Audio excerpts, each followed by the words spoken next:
warahmatullahi wabarakatuh, Pak. Maaf Pak, saya ganggu waktunya untuk bertanya dan belajar dari seorang kepala sekolah dari sosok Bapak. Mohon maaf Pak, Bapak udah berapa lama berkarir menjadi seorang kepala sekolah?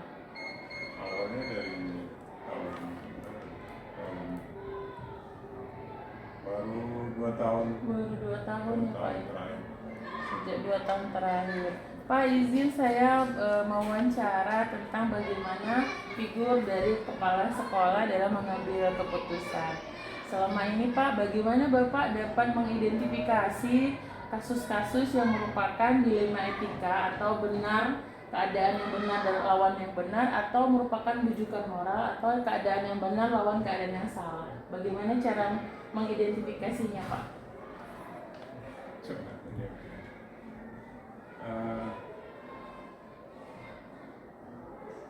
Maksudnya? Seperti ini Pak, misalnya ada keadaan yang Bapak tahu, oh ini benar lawan, oh ini benar lawan benar, berarti kita harus mengambil kebijakan tertentu. Ada juga Pak kasus yang benar lawan salah, misalnya dalam penggunaan dana bos, Bapak dirayu oleh teman-teman rekan guru misal ya Pak ya. Nah itu kan berarti benar lawan salah. Nah Bapak membedakan, oh ini kasus yang butuh pertimbangan matang karena ada kebaikan di dalamnya, dibandingkan dengan yang benar lawan salah, itu gimana Pak?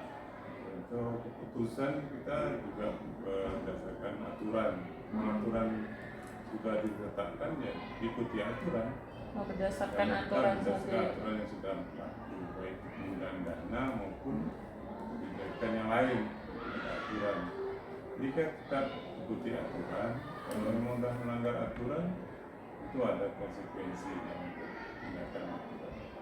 Ada nggak Pak misalnya kasihan gitu Pak, misalnya kita kenal sama rekan guru melakukan kesalahan, di satu sisi kita kasihan Pak, di satu sisi kita harus menegakkan seperti yang Bapak bilang berdasarkan peraturan yang ada. Bagaimana Bapak menyikapinya? Ya, kalau dalam segi tersebut, kalau aturan itu aturan, kalau pasiennya mungkin secara simpatisan ya, ini untuk aturan bukan sesuai aturan yang berlaku. Bapak tetap akan melakukan keputusan berdasarkan peraturan yang sudah ada, begitu ya Pak? Tidak ya, kasihan ya nanti dikesampingkan ya Pak ya. Selesaikan dulu sesuai dengan aturan, nanti sudah selesai baru dengan aturan negara, hubungan kita secara personalnya, begitu ya Pak? Karena negara kita negara hukum. Benar Pak. Oke Pak, selama ini bagaimana Bapak menjalankan keputusan di sekolah untuk kasus yang sama-sama benar tadi?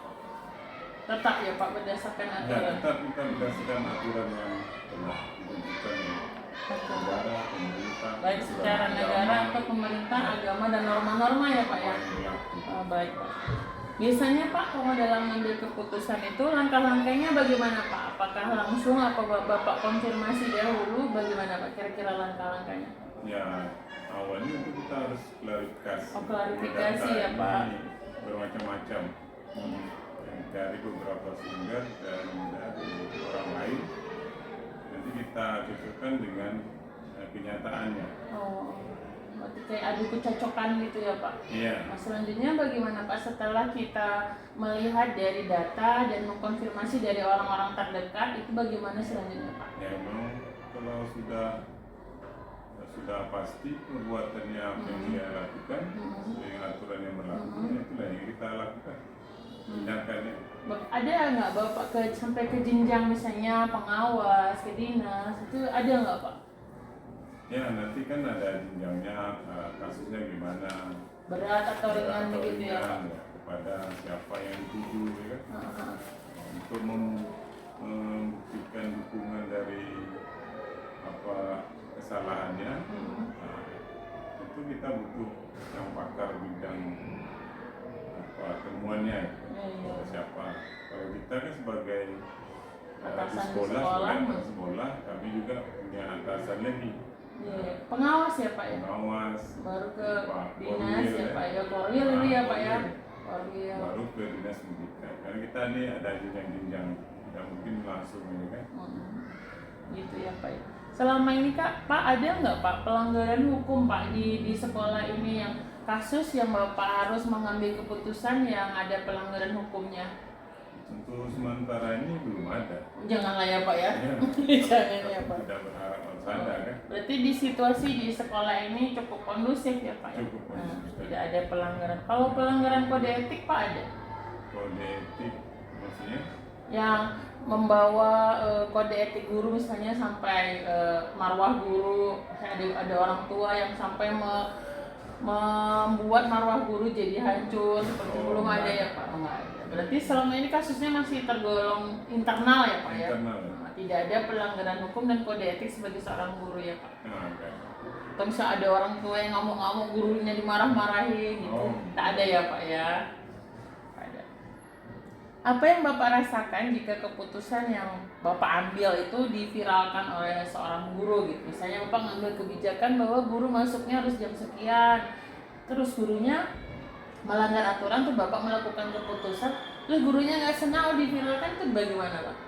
Ya. Kalau misalnya andaikan itu terjadi bagaimana Pak? Ya, kita terima aja. Nggak masalah ya Pak, kan Bapak melakukan sesuai aturan ya Pak? Kita berbuat sesuai dengan aturan, kita buat yang Jelas terbaik. ya, Pak. Walaupun orang lain berkata yang memang merugikan bagi dia, tapi memang aturan tidak diharuskan ya. Apa kita memikirkan orang yang tak apa? Nggak konsekuen ya Pak? Tak sesuai dengan di sekolah. Keputusan yang ada di sekolah. Jadi Bapak nggak masalah, terserah mereka mau viralkan, yang penting Bapak sudah bekerja sesuai aturan, begitu ya Pak ya? Kalau memang dia nanti atas tindakan yang tidak sesuai dengan itu, mungkin kita Bertindak juga ya Pak, dengan aturan yang ada ya Pak ya? Bisa juga coba nama baik ya kan? Iya benar Pak, pencemaran nama baik jadinya. Bapak punya nggak sosok idola dalam proses pengambilan keputusan? Kita inilah dari KJ Dewantara. KHD ya Pak, sosok dari filosofi pendidikan saat ini ya Pak ya. Seperti mereka itu kan, kalau KHD yang selalu memerdekakan murid ya Pak ya, dan semuanya selalu berpihak pada murid. Jadi apapun kalau keputusan, kalau dia berpihak pada murid nggak masalah ya Pak ya? Nggak masalah. Aturannya benar ya. Biasanya benar Pak, benar sekali Pak. Oke Pak, ada 3 prinsip Pak dalam pengambilan keputusan. Yang pertama, berpikir berbasis peraturan yang seperti Bapak bilang tadi. Yang kedua, berpikir berbasis rasa peduli. Yang ketiga, berpikir berbasis rasa peduli berbasis hasil akhir Pak. Artinya Bapak hanya melihat hasil akhir saja. Nah, mana yang sering Bapak temui dari ketiga hal dalam mengambil keputusan tersebut? Oh, lebih kepada apa sih? Berpikir berbasis apa? Berpikir berbasis Peraturan ya Pak? tetap pada peraturan. Tetap ya Pak, pada peraturan, karena nggak berani ya Pak di luar alur ya Pak ya? Ya. Oke. Ada nggak Pak pernah Bapak itu menyelesaikan kasus yang di aturan begini gitu Pak, terus Bapak menemukan jawaban solusi di luar dari aturan yang ada gitu?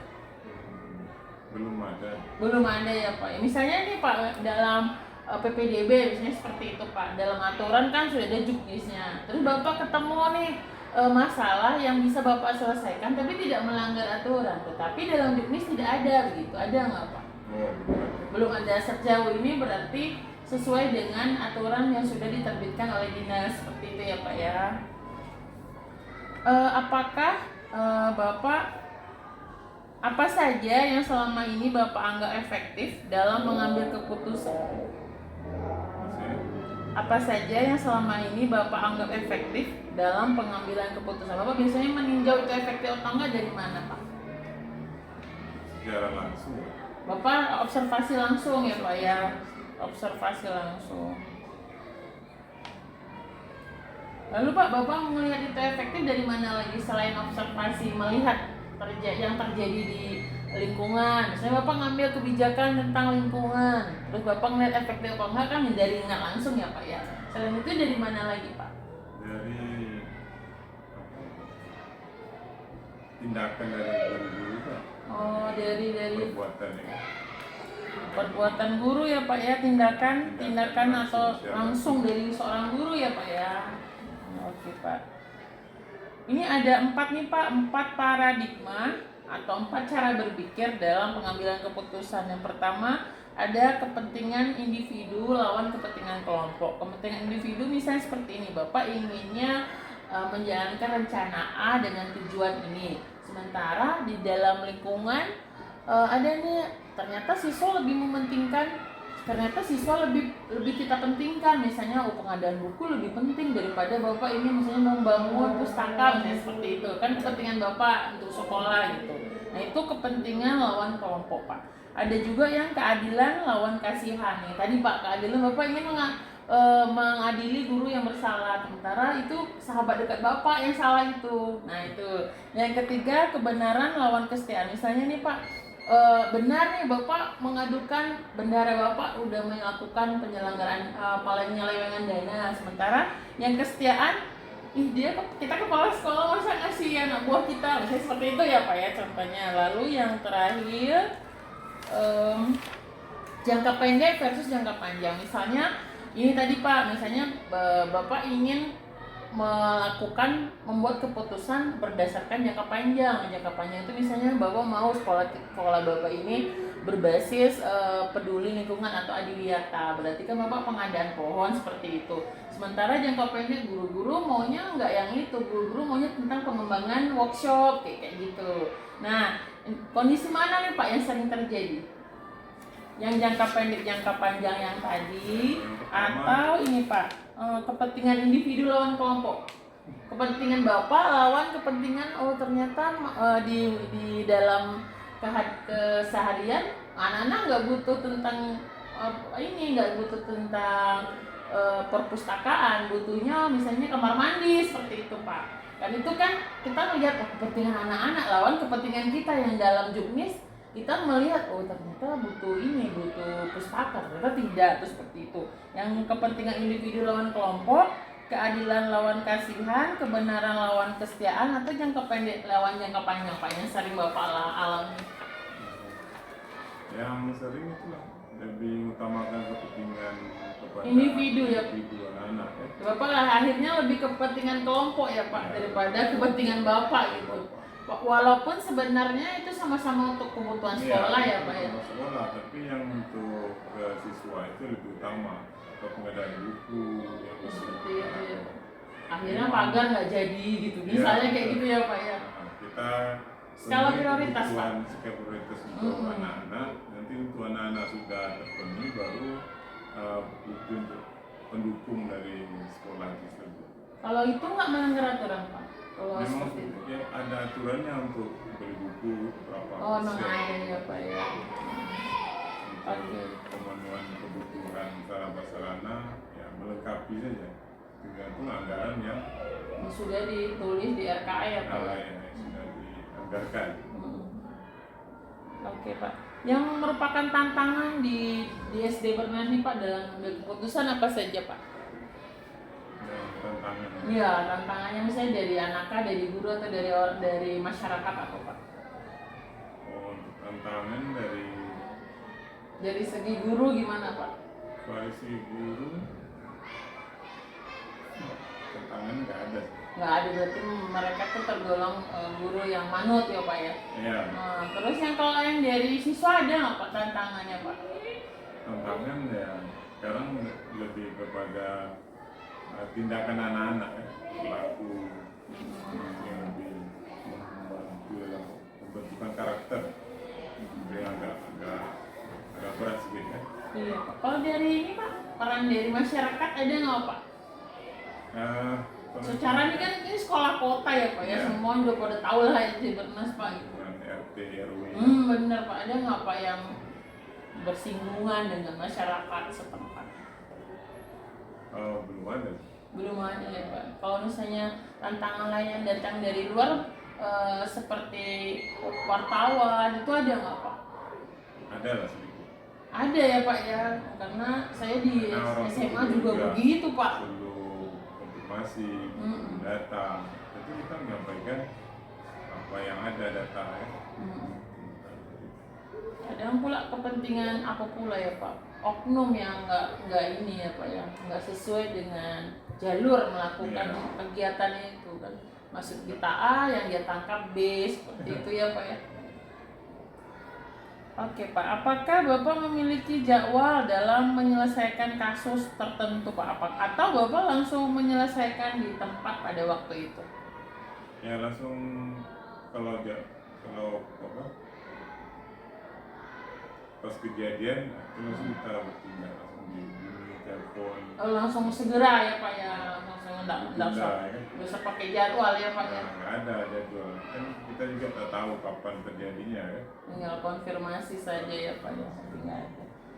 Oke Pak, prosedurnya tadi konfirmasi, terus hubungkan dengan data, baru melakukan tindakan sesuai dengan aturan, begitu kan Pak?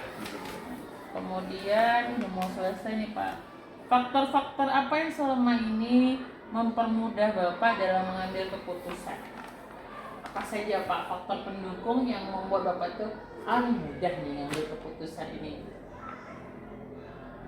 Ya faktor sesuai dengan aturan lah. Tapi ya, pertama adalah adanya aturan yang berlaku. Lalu ada nggak Pak peran dari rekan-rekan di sekitar, misalnya ada faktor wakil, ada faktor Ya guru? kita juga dibantu dengan guru, apa, bagian guru-guru. Kita tunjuk sebagai pembantu bendahara ya, operator. Dari data-data dari bagian tadi lah yang kita sebagai untuk mengambil keputusan, karena kita sini juga baru menjabat di sini kan. Kalau ini Pak, peran komite gimana Pak dalam mengambil keputusan? Komite Siapa komitenya Pak? kita sekarang komite Pak Akmal. Jadi beliau itu berperan di bagian yang mana Pak? Kepada siswa dalam pembelajaran tentang guru, terutama tentang nilai kinerja guru. Bapak melibatkan komite itu mengundangnya ketika event apa Pak? Terutama dalam akhir dari pembelajaran, kegiatan-kegiatan yang disupport oleh komite, rapat-rapat pembentukan komite, rapat dalam anggaran Pisahan ya Pak ya? kan? Itu ikut Pak? Ya, ikut. Nah, semuanya di cover oleh komite. Beliau Pak selain Perpanjang ini Pak, dari wali murid yang lainnya Pak, selain dia menjabat komite, tugas kedinasan Bapaknya apa Pak? Kalau untuk komite kita sebagai Pak Dewan. Oh di Dewan Pak, sama dengan SMA tuh Pak. Kalau Pak SMA kan Pak wakil Dewan ya Pak ya, Pak Syafrizal Pak. Dia itu kan di SMA Bernas ya Pak ya. Itu supportnya juga luar biasa Pak. Ini banyak sering Nah, Pak, jangan tidak hanya itu Pak, tidak hanya masalah anggaran uang itu Pak. Kadang kebijakan apa tuh dia langsung dukung itu Pak. Itu langsung, padahal kan tahu lah ya Pak, Bapak itu sibuk ya Pak ya, tapi dia tetap datang tuh Pak. Kayak kemarin tuh kan Pak, kami ngambil untuk pengambilan infak untuk masjid kan Pak, kan nampak dan di bangunan itu kan Pak. Tuh beliau langsung ngamimpin rapat Pak ke orang tua gitu, biar berembuk dan jauh dari kata pungutan liar, kan ngeri ya Pak ya kalau kayak gitu. Jadi nggak berani kami Pak, harus melibatkan komite gitu Pak. Oke Pak, dari semua hal yang disampaikan, pembelajaran apa yang dapat Bapak berikan ke saya gitu dalam mengambil keputusan? Ya, pertama kita mengambil keputusan berdasarkan aturan. Memang aturan itu sudah ditetapkan, memang kita jalankan. Kemudian memang ada dari faktor luar yang ada mungkin untuk beberapa kepentingan. Untuk itu kita ketepikan, kita utamakan kepentingan bersama, bukan kepentingan Pribadi dan golongan. Ada lagi Pak? Oke Pak. Jadi terakhir Pak, untuk mengukur efektivitas pengambilan keputusan yang telah dibuat apa saja tadi Pak? untuk setelah mengambil ini Pak, setelah mengambil keputusan, biasanya Bapak kan melihat tadi secara langsung ke sekolah gitu, lalu melihat tindakan guru kata Bapak seperti itu kan. Nah, lalu setelah itu langkah selanjutnya Bapak apa? Setelah melihat nih, melihat data, melihat guru, ternyata dia harus diperbaiki. Berarti Bapak harusnya gimana lagi setelah itu Pak? Ya mungkin setelah itu, setelah kita lihat apa yang terjadi, apa yang perlu kita tingkatkan, tindakan, itu yang perlu digarisbawahi untuk tahun ke depannya mungkin lebih dioptimalkan. Berarti itu jatuh ke proses perbaikan ya Pak ya, dari data yang sudah Bapak lakukan begitu ya. Ternyata juga tidak bisa diterapkan, itu kita melakukan tindakan perbaikan yang semestinya. Itu udah pernah terjadi Pak, misalnya di Bapak ngambil keputusan, terus ternyata oh ini nggak sesuai nih dengan harapan kita gitu. Terus Bapak perbaikannya apa? Ini contoh kasus nyatanya apa Pak waktu itu? Ya, seperti dalam pembelajaran, kelengkapan administrasi di guru kan, kita berharap semuanya guru bisa berbuat melengkapi administrasinya. Ternyata setelah dilakukan ada beberapa guru yang belum Tidak, ini apa yang diusulkan? Bukan. Tentu dari itu kita juga melihat kondisinya di mana mungkin ada halangan, jadi untuk ke depan untuk ditingkatkan lagi dalam tindakan tersebut. Kan tadi ini saya menarik nih Pak, kan Bapak bilang mungkin ada halangan, misalnya anaknya sakit atau suaminya sakit atau orang tuanya sakit, misalnya kayak gitu Pak. Terus Bapak kan bilang tadi ya sudah nanti ditingkatkan. Nah, ketika ada guru yang terlambat mengumpulkan perangkat pembelajaran dengan alasan pribadi gitu kan Pak, sementara Bapak sudah memberikan keputusan, oh ibu guru ke RPP-nya dikumpulkan tepat waktu. Nah, pas kejadian nih nggak tepat waktu Pak, terus dia bilang nih, orang tua saya sakit Pak, itu gimana Pak ngatasinnya Pak? Ya, untuk yang itu dalam penilaian secara langsung itu nilainya tak mencukupi untuk standar kan.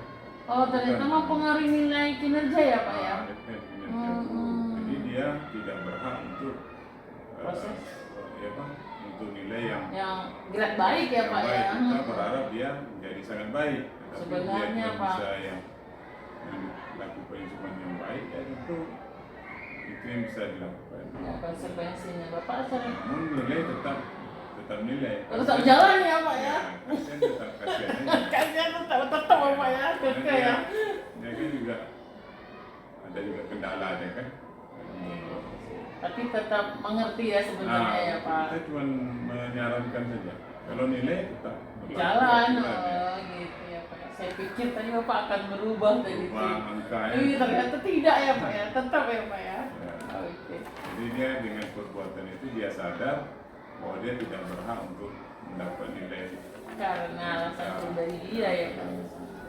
Ada dia yang menerima dengan senang, dengan lapang dada lah. mengerti ya Pak ya.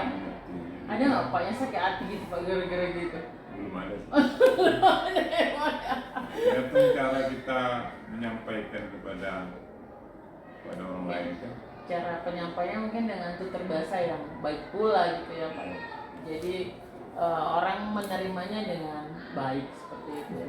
Pak, cukup hari ini saya senang sekali bisa ngobrol sama Bapak dan belajar ternyata menjadi pemimpin bukanlah hal yang mudah ya Pak ya. Ya sulit sekali. Karena yang kita Itulah Pak susah ternyata. yang perlu kita pertimbangkan ya Pak ya. Tidak hanya guru, murid, orang sekitar gitu ya Pak ya. Apalagi di Bernas nih guru sama guru itu lebih kurang 43 orang. Ramai ya Pak ya. Itu pegawai semua Pak. Hanya pegawai sekitar 30 orang. Itu udah P3K ya Pak? 3 karena PNS. Selebihnya Pak apa ya? Sebenarnya ada Nobina sama sekolah ya. Ada juga Pak untuk sekolah Pak? Ada untuk petugas kebersihan. Itulah ya Pak tantangannya. Bapak di Bernas ini lain-lain ya Pak, setiap sekolah tentu tantangannya berbeda Ya, gitu. apalagi kita ini masih di lingkungan perkotaan. Iya, dan dekat dengan orang dinas ya Pak ya, dekat dan dipantau oleh orang masyarakat di luar gitu. Tapi saya inilah Pak salut gitu, Bapak masih walaupun dalam tadi durasinya baru 2 tahun ya Pak ya, tapi dapat memegang amanah yang berat ini gitu. Bapak sehat selalu, mudah-mudahan diberikan kekuatan dan selalu istiqomah dalam mengambil keputusan yang berpihak pada murid begitu ya Pak ya. Saya terima kasih banyak Pak sudah diberikan waktu, sudah diberikan kesempatan untuk belajar dari Bapak. Mohon maaf ya Pak jika ada salah. Assalamualaikum warahmatullahi wabarakatuh. Salam.